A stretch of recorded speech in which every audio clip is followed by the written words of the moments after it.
अब हम आपको समझा दें कि बाब अल मंडेब इतना ज़रूरी क्यों है, बाब अल मंडेब का स्ट्रैटेजिक पोजीशन क्या है। सबसे पहले आपको इस मैप के ज़रिए समझाते हैं। ये दरअसल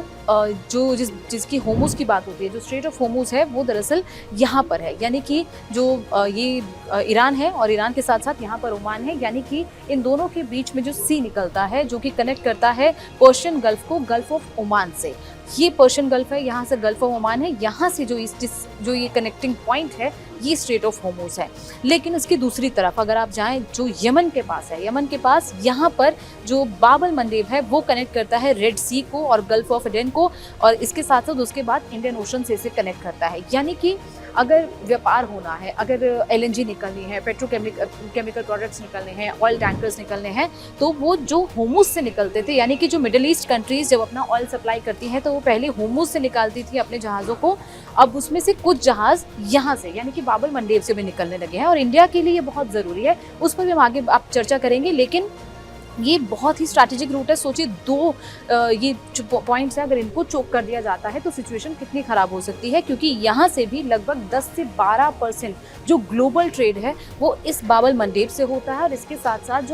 लगभग जो कंटेनर्स हैं वो लगभग 30% यहाँ से निकलते हैं, जो ओवरऑल वर्ल्ड से निकलते हैं अलग अलग सी से। और इसके साथ साथ 25 से 30% ऑयल, एलएनजी, इसके साथ साथ और भी कई ऐसी ज़रूरी इंडस्ट्रियल ज़रूरत की जो चीज़ें हैं वो यहाँ से निकलती हैं। तो सोचिए यमन में जो पोजीशन इस वक्त हूती विद्रोहियों की है वो यमन में है, और यमन में अगर वो इसे ब्लॉक कर देते हैं, अगर इसे किसी तरीके से हिंडर कर देते हैं, तो ये 2 पॉइंट्स का चोक होना खास तौर पर गल्फ़ कंट्रीज़ के लिए, यूरोप के लिए कितना ज़्यादा क्रिटिकल हो सकता है, और इसके साथ साथ जो एशियन कंट्रीज़ हैं उनके लिए भी इम्पैक्ट कर सकता है। अब इसकी जो पोजीशन है, दरअसल यहाँ पर जो यमन में इस वक्त हूती विद्रोही हैं, उन्होंने इस वक्त इसके किनारे आसपास मिसाइल्स, ड्रोन्स, कई तरह के हथियार वहाँ पर लगा दिए हैं। यानी कि इस वक्त वेट एंड वॉच की सिचुएशन पे है। जैसे ही ईरान की तरफ से मैसेज आएगा वैसे ही हूती विद्रोही इस पॉइंट को बंद कर देंगे, और ये पॉइंट बंद होता है तो किस तरीके से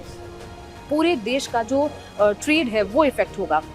अब ये बहुत ज़रूरी व्यापार गलियारा है, बहुत ज़रूरी ट्रेड्स यहाँ पर से होते हैं, और सबसे ज़रूरी जो है वो एशिया, यूरोप और इसके साथ साथ ये मिडिल ईस्ट कंट्रीज़, ये 3 सबसे ज़्यादा इम्पैक्ट होंगी। और यहाँ से आपको बता दें कि ये जो व्यापार का रास्ता है, यहाँ से लगभग 9 से 10 बिलियन अरब डॉलर इंटरनेशनल ट्रेड यहाँ से होता है। अगर ये पॉइंट चोक होता है तो इतना ज़्यादा नुकसान हो सकता है। 5 मिलियन बैरल कच्चा तेल और पेट्रोलियम यहाँ से होकर निकलता है, और अगर ये पॉइंट भी चोक हो जाता है, क्योंकि होर्मुज़ तो पहले से ही चोक है, यहाँ से मुश्किल से दिन में 8 से 9 वेसल्स ही निकल पा रहे हैं, जिसके लिए अल्टरनेट रूट्स अलग अलग कंट्रीज़ की तरफ से खोजे जा रहे हैं। लेकिन अगर ये भी बंद हो जाता है तो लगभग जो कच्चे तेल का दाम जो इस वक्त $80 प्रति बैरल पर पहुंच गया, और ये जब युद्ध अपने पीक पे था तो $120 प्रति बैरल पर पहुंच गया था, वो $200 प्रति बैरल तक भी जा सकता है। ये भी नुकसान हो सकता है। अब इसके साथ साथ आपको बताते हैं कि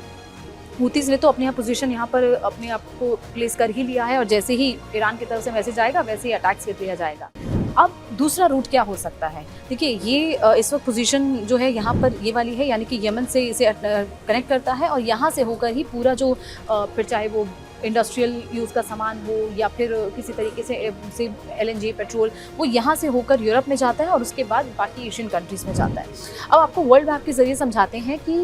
किस तरीके से दूसरा रूट लेने की अब कोशिश की जा रही है, और कई जहाज़ों ने दूसरा रूट लिया भी है। वो है दरअसल ये साउदर्न अफ्रीका के सबसे नीचे एक पॉइंट है, जिसे केप ऑफ गुड होप कहा जाता है। केप ऑफ गुड होप से कुछ जहाज़ यहाँ से निकल भी रहे हैं, जो होर्मुज़ से पहले निकलते थे, जो ये बाब अल मंडेब का इस्तेमाल जो अब तो कर ही रहे हैं, लेकिन अगर ये बंद हो जाता है तो केप ऑफ गुड होप का इस्तेमाल किया जाएगा। और केप ऑफ गुड होप, सोचिए, जो जहाज़ यहाँ से सीधा निकल कर जा रहा है, इस रूट से सीधे निकल कर जा रहे हैं, वो अब यहाँ से घूम कर निकलेंगे। केप ऑफ गुड होप से अगर ये रूट लिया जाता है तो सबसे पहले तो दिन, यानी कि एक वेसल अगर 21 दिन में क्रॉस करता है इस पूरे रीजन को, उसे लगभग डबल से ज़्यादा का वक्त लग जाएगा, यानी कि 15 से 20 दिन एक्स्ट्रा लगेंगे, और कई जहाज़ों को लगभग 55 दिन भी लगे हैं। इसके साथ साथ कॉस्ट बढ़ जाएगी, यानी कि उस जहाज़ को वहाँ से निकालने के लिए उतना ही ईंधन भी खर्च होगा, और जिसके चलते लागत भी बढ़ जाएगी, यानी कि जो चीज़ वहाँ से आ रही है वो महंगी भी बिकेगी, और इसके साथ साथ वो जिस चीज़ में इस्तेमाल हो रही है,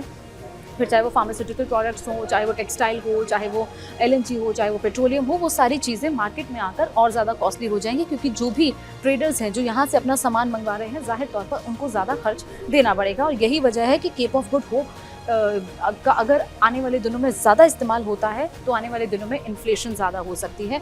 लेकिन केप ऑफ गुड होप को डेथ ट्रैप भी कुछ लोग कहते हैं, हालांकि ये सब चीज़ें कही जाती हैं क्योंकि यहाँ पर सी बहुत रफ है, बहुत कंडीशंस वैसी हैं और यही वजह है कि ये केप ऑफ गुड होप को कुछ जहाज़ अवॉइड भी करते हैं और यही वजह है कि यहाँ से जो जहाज़ों के निकलने की संख्या वो कम है। लेकिन अगर आने वाले दिनों में ज़रूरत, अगर ये दोनों पॉइंट्स चोक हो जाते हैं तो ज़ाहिर तौर पर इसी का इस्तेमाल किया जाएगा। और इसके साथ साथ अब बात करते हैं कि इंडिया पे कितना इम्पैक्ट होगा इसका। इंडिया पे इम्पैक्ट होगा क्योंकि भारत अपना ज़्यादातर जो ऑयल LNG एक्सपोर्ट करता है, ख़ासतौर पर यूरोपियन कंट्री से LNG आता है जो इस रूट से अगर आ रहा है, ये जो सुएज़ कैनाल है इस रूट से होते हुए रेड सी में आता है और उसके बाद ये बाब एल मंडीब को क्रॉस करता है, इंडियन ओशन से आते हुए इंडिया तक पहुंचता है। लेकिन अगर ये रूट बंद हो जाता है तो भारत का जो LNG